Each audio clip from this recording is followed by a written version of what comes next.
Memorial Day is pretty much the unofficial start of summer, and what makes it official is firing up the barbecue and throwing on some Omaha steaks. Those USDA certified tender steaks, they're so good. And those super juicy, flavorful burgers. You know what? Why not both? Right now, during Omaha Steaks Memorial Day sale, you can get 50% off site-wide at omahasteaks.com. Plus, our listeners can get an extra $35 off with promo code TJR at checkout. What a perfect way to spend Memorial Day weekend. You got your friends and your family, and you're just hanging out around the grill listening to that sizzle of the steaks. And the convenience of having high-quality Omaha steaks on hand, it's a must for hosting. Bring home the world's best steak experience with Omaha Steaks. Visit omahasteaks.com for 50% off site-wide during their Memorial Day sale. And for an extra $35 off, use promo code TJR at checkout. That's omahasteaks.com. Minimum purchase may apply. See site for details. It's now easier than ever at the homepage, TJRiggins.com. A TJ Riggins Prime button to get to invitations, links, and all the great Prime Plus exclusive content. Add it to your phone's home screen today. Proving once again that we'll do anything for $1. This is the Extra Funny Podcast with TJ and Riggins. All right, please don't let me forget to do the promo about tomorrow's show, Riggins. Okay. We call it a B-sweep, behind the scenes. So, know a little something there for being a special subscriber. Now you get inside lingo like B-sweep. That's right. I like when I can tell people some kind of a technique in radio that they never thought about, even though they've been listening to the radio their whole lives. I like giving that inside information. Like the other day, there's a guy who sends me all kinds of funny clips and things like that on Instagram. So he had DM'd me a clip, and I said, it may not have even been funny. It may have just been something like that was supposed to anger me or whatever. And I said, I said, that was horrible, but not nearly as horrible to me as that singing under the guy speaking. And I went through the whole thing about in radio, that's the greatest sin that you can commit is to be talking over somebody singing. And they do it on social media all the time. And it's just so annoying and amateur hour, whatever. And he wrote back and he goes, "Wow, I never noticed that. I'm glad to have that inside because I said, hey, sorry about going on the rant.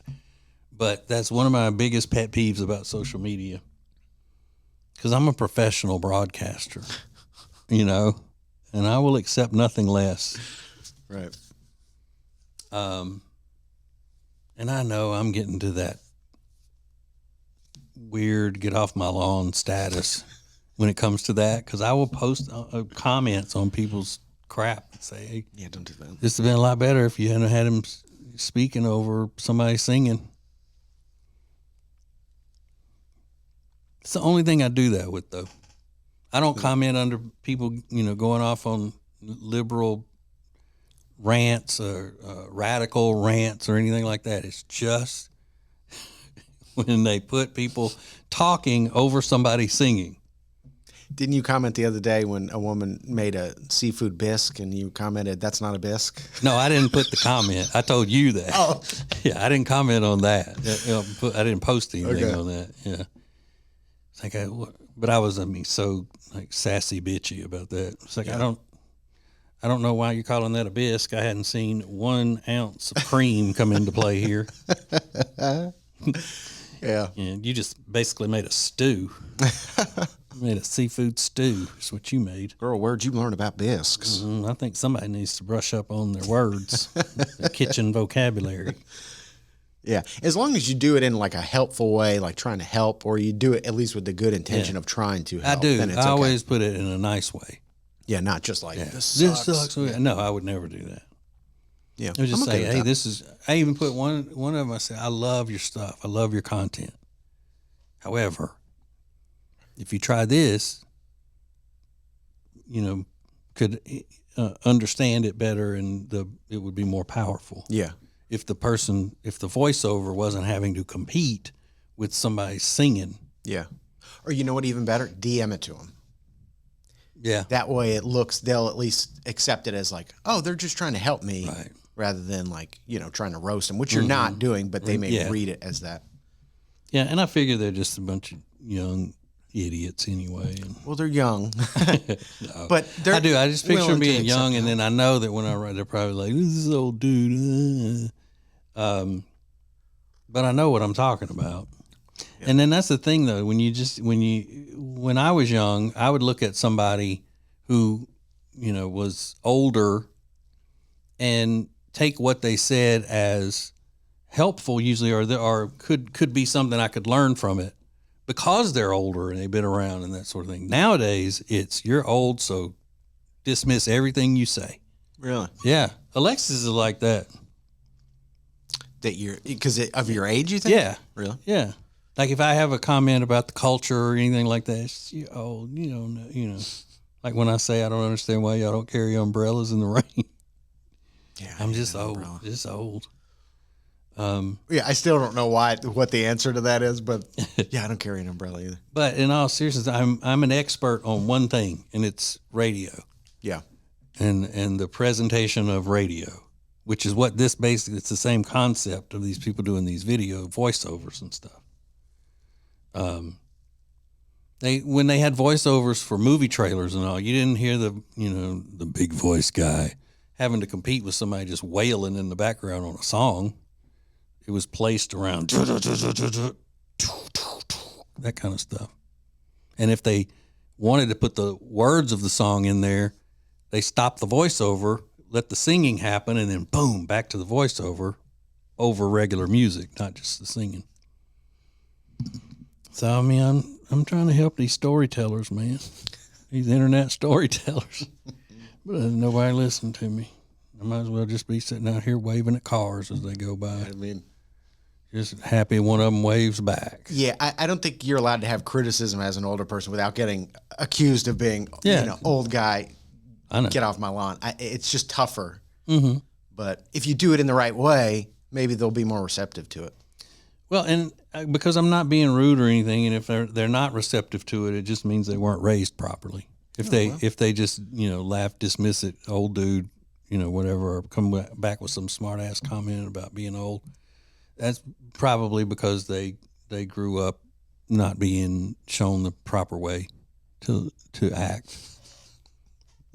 Parents, out at the casino every night, different casinos because they never got married. Being raised by an absent mom. She's down at the casino every night. Yeah. I know the type. Yeah. What would your reaction be if you saw like an older guy commenting on all your daughter's pictures? Like, here's how you could take that picture a little bit better. Would it rub you the wrong way, or would you still say he's just trying to help her?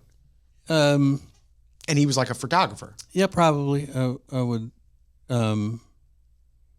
I would probably at first say, "Oh, it depends on what he said, how he said it." Mm-hmm. Like he said, "Hey, the lighting was a little bit too harsh on this. If you would, throw a shade over that lamp, then it would have given you a better deal." Yeah, I wouldn't have any problem with that. Now, if he started talking about, "I would love to take your picture," I would, that's a little different. Yeah. And then you see her respond, "That sounds awesome." That's when I'd have to step up. Wait, hold on. What are you doing? He's got a studio at his house, Dad. I mean, yeah. He's married, so no big deal. I'd be terrified. I'm too scared to have kids. Yeah, well, I mean, she would never. No, of course not. No. She's smart. Now, if somebody told her that they were, hey, I'm a celebrity, whoever posed as a celebrity, she might. You got it. Now that son of yours might be more receptive to. Well, he'd be like, "All right, I'll be there at 3 p.m." No, he would just be more like, "You come here, so I don't have to leave the house." He'd be inviting them into our house. Yeah, that's good. He'll never fall for a stranger on the internet. They're gonna make him do stuff.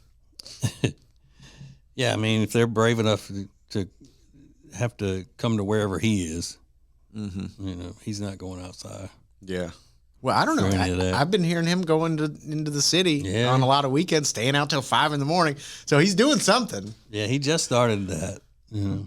But he doesn't drink, so he ends up having to take so many people home that's why he's so late, you know, getting back, because Driving them home. He's running the shuttle for everybody. Yeah. Even people he doesn't know. Some guy, he kind of knew him, he said the other night, but the guy got really drunk while they were out. And Aiden was like, dude, let me drive your car. I'll drive you home, and then they can, you know, pick me up. Yeah. You know, and the guy was like, you would do, like, he said he was touched. Yeah. You know, It's a nice thing to do. yeah. But, I mean, you're trying to get home. Yeah. You got, you know, you're running a bus route. Yeah. It's fun, though. It's more time to hang out with your friends. I get it. I guess. Doesn't bother me. I mean, it's him. Yeah. When I was his age, I don't know that I ever went to bed on a weekend night before 5 a.m. 5 is late. I'll be Yeah. honest. The thought of staying up till 5 a.m., I'm like, oh, man. That is wild. But when I was his age, it was nothing. How is he? He's 21? 21. Yeah. Yeah. Yeah. I mean, I was out tomcatting, because you got to remember, I mean, drinking age was 18 whenever I was growing up in Louisiana. Yeah. So I can't say what he can say, which is he's never had a drink. Hell, I was drinking with my Uncle Robin when I was about 13, 14 years old. And he's still never had a drink? No, Yeah, good for him. I don't even think he's ever had Bananas Foster. What does that mean? That's what you light on fire is the alcohol. Oh, He's never even had that. with the alcohol in it? Yeah, right. Like that. It's extra funny with TJ and Riggins. Subscribe to all the shows at tjriggins.com and never miss the latest episodes. Thank you for joining us. This is TJ and Riggins. TJ and Riggins. TJ and Riggins. TJ and Riggins.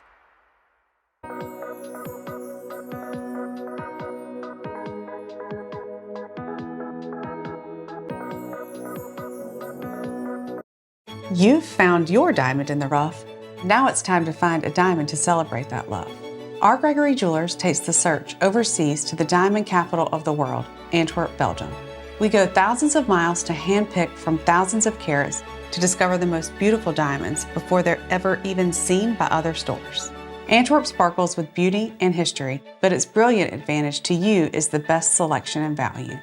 For your 1 in a million, choose an Antwerp diamond from R. Gregory Jewelers. Introducing the new Media Center on the tjriggins.com home screen. The easiest way ever to hear the new TJ and Riggins shows, archives, podcasts, watch the show, and more. Add it to your phone's home screen today. You're listening to the TJ and Riggins Show Birmingham, sponsored by Mandu at 2825 and a half 18th Street South, or find out about your first session being free at tjriggins.com/fitness.